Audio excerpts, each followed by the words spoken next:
Vera Violina dan sekarang saya sedang berada di Tugu Kilometer 0 Kota Pekalongan.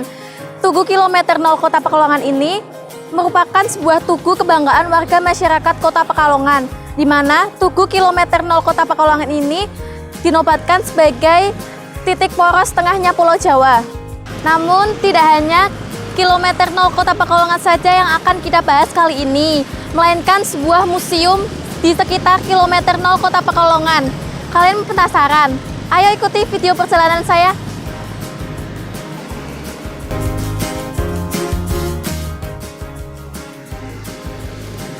Nah, sekarang kita sudah berada di depan Museum Batik Kota Pekalongan.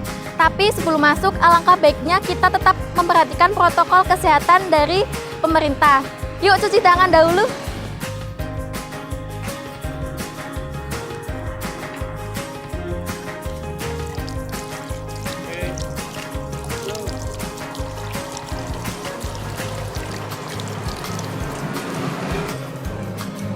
Nah, setelah cuci tangan, kita pakai masker dulu.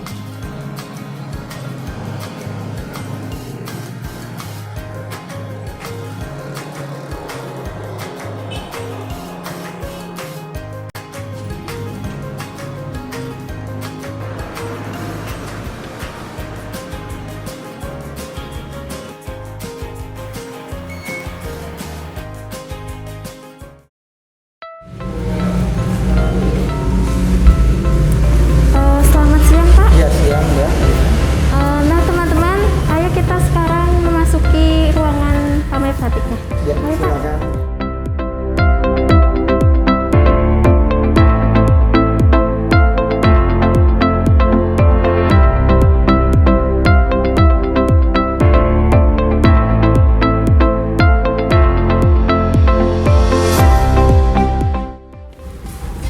Kalau berkenan, bisa sedikit Bapak jelaskan tentang Museum Batik ini, Pak? Iya, jadi gini, Museum Batik Pekalongan ini diresmikan oleh mantan Presiden Susilo Bambang Yudhoyono itu pada tanggal 12 Juli 2006.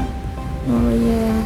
Menempati bangunan peninggalan Belanda, Pak. Jadi bangunan ini dibangun sekitar tahun 1906, dulunya sebagai kantor administrasi keuangan pabrik gula sewilayah Pekalongan yang dalam perkembangannya pernah dijadikan balai kota Pekalongan. Oh, begitu. Museum Batik ini mempunyai 3 ruang pamer atau 3 ruang koleksi, ya. Kemudian di belakang ada ruang workshop batiknya, tempat untuk belajar ataupun pelatihan membuat batik.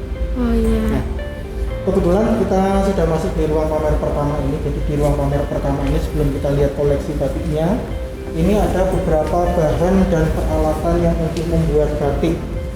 Ya, kita mulai dari beberapa jenis canting. Ya, ini ada canting tulis. Berikutnya ini ada canting cap. Kemudian berikutnya ini ada yang namanya malam atau lilin, ya, yang fungsinya sebagai perintang warna ataupun penghalang warna. Kemudian nanti yang nggak kalah pentingnya, ini ada beberapa jenis kain, Mbak, yang biasa digunakan untuk membuat batik. Itu ada kain sutra, kemudian kain katun, prima, primis, dan sebagainya. Oh, berarti ini kayak bahan dasar dari mau membuat batik itu. Betul, ya, Pak? itu seperti itu. Jadi awalnya hanya kain putih biasa seperti ini. Oh iya. Iya. Kemudian nanti setelah dibatik dengan malam atau lilin, kemudian nanti ada proses pewarnaannya. Nah ini. Iya. Sebelah sini. Nah, proses pewarnaan di dalam batik ini ada yang menggunakan pewarna alam ataupun natural, ya, yang bisa kita dapatkan dari tanaman ataupun tumbuhan. Bisa dari kulit batang pohonnya, bisa dari daun, kulit buah, batang akar. Nah, kemudian nanti ada juga yang pakai pewarna kimia ataupun sintetis. Oh iya, Pak. Nah, yang nanti hasil batiknya juga berbeda, Pak. Batik yang menggunakan warna alam biasanya warnanya lebih soft. Oh, lebih. Jadi cenderung agak-agak pudar seperti itu, tapi kalau pakai warna kimia, itu warnanya lebih cerah, lebih terang. Oh nah, iya. Ini sekilas mengenai alat dan bahan yang untuk membuat batik. Nah, oke, Pak. Kita kemana lagi nih, Pak? Nah, ini ada koleksi dari ruang yang pertama. Ini ada tema pameran dari ruang pamer pertama ini, ada satu dasawarsa. Ya, batik Indonesia ditetapkan oleh UNESCO, ya, sebagai warisan budaya tak benda untuk bangsa Indonesia. Ya. Kita lihat ini ada beberapa batik pedalaman atau batik keraton, atau sering juga disebut dengan batik Karstenlanden. Ini batik dari daerah Surakarta dan Yogyakarta. Batik dari daerah Solo dan Jogja, Mbak. Yang biasanya warnanya ini lebih dominan ke warna-warna gelap, ya, ada warna coklat, dan khusus untuk batik Jogja biasanya dengan warna latar putih. Iya. Ya. Yang pada tiap motifnya itu biasanya hanya berupa lambang ataupun simbol. Tapi di balik lambang ataupun simbol ini mengandung arti, makna, dan filosofi. Iya. Salah satunya ini ada yang namanya motif parang. Iya. Nah, motif parang ini awalnya termasuk motif larangan. Jadi dulunya hanya boleh dipakai oleh raja dan keluarga. Lah kalau teknik pembuatannya itu pakai teknik dicap atau masih? Ini kebanyakan dengan teknik tulis. Jadi menggunakan samping tulis. Oh iya. Iya. Nah, nanti berbeda ada juga ini yang disebut dengan batik pesisiran. Pesisiran. Ya, ini salah satunya dari Pekalongan. Ini dengan motif buketan. Buketan. Iya. Bunga ya Pak? Betul, bunga. Memang awalnya banyak batik pesisir ini biasanya mendapatkan pengaruh dari budaya asing, Mbak. Ada yang pengaruh dari Eropa, itu Belanda, Cina, Arab, bahkan dari Jepang. Seperti itu.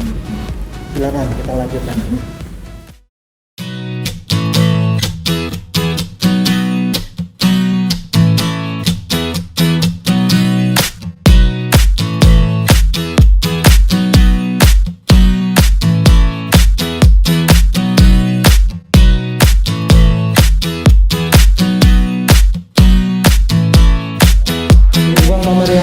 Memamerkan batik Nusantara. Ini batik dari sebagian daerah yang ada di Indonesia. Jadi perkembangan batik itu sekarang sangat pesat. Hampir sebagian daerah di Indonesia itu sekarang punya batik dengan ciri khas masing-masing daerah, Mbak. Ya, bukan hanya dari Pekalongan, dari Solo ataupun dari Jogja, tapi ini sebagian dari daerah yang ada di Indonesia. Ya, kemudian sebagai perbandingan ada juga batik-batik dari mancanegara, Mbak. Kita punya yang dari Sri Lanka. Sri Lanka. Iya, kemudian Malaysia dan India. Kalau dalam ruangan ini item apa Pak yang paling menonjol gitu Pak? Iya, jadi biasanya kalau yang batik mancanegara itu biasanya batiknya tidak penuh atau sedetail batik-batik kita. Ya, dan biasanya batik kita itu punya arti, makna, dan filosofi seperti itu. Oh iya.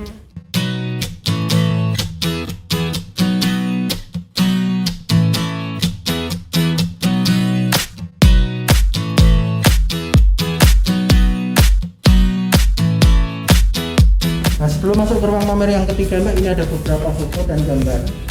Itu museum batik yang dulunya dijadikan balai kota Pekalongan. Ini ada proses pembuatan batik. Dan beberapa keluarga pembatik, ya.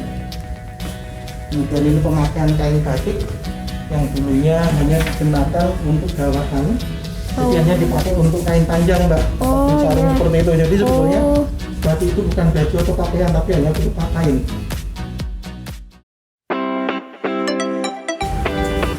Ya, jadi di ruang pamer yang ketiga ini memamerkan batik Pekalongan, Mbak. Iya. Oh, khusus Pekalongan. Betul, saja. ini full motif Pekalongan semua. Ini ada motif buketan. Iya. Ya, tadi yang artinya satu rangkai bunga tadi, yang awalnya motif ini motif pengaruh dari Eropa, Belanda. Yang dalam perkembangannya di Pekalongan banyak juga oleh orang-orang Cina. Oh iya. Kemudian berikutnya ini ada batik tiga negeri. Tiga negeri. Iya. Mengapa disebut tiga negeri? Karena proses pewarnaannya itu ada di tiga daerah.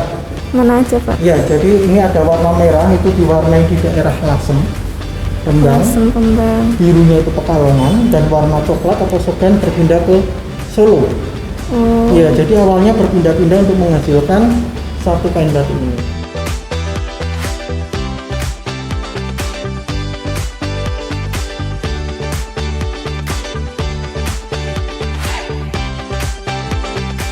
Teman, kita sudah selesai nih. Bagaimana perjalanannya? Sangat menarik bukan? Nah, kita sebagai generasi milenial ini, kita haruslah tetap bisa menjaga kebudayaan daerah masing-masing.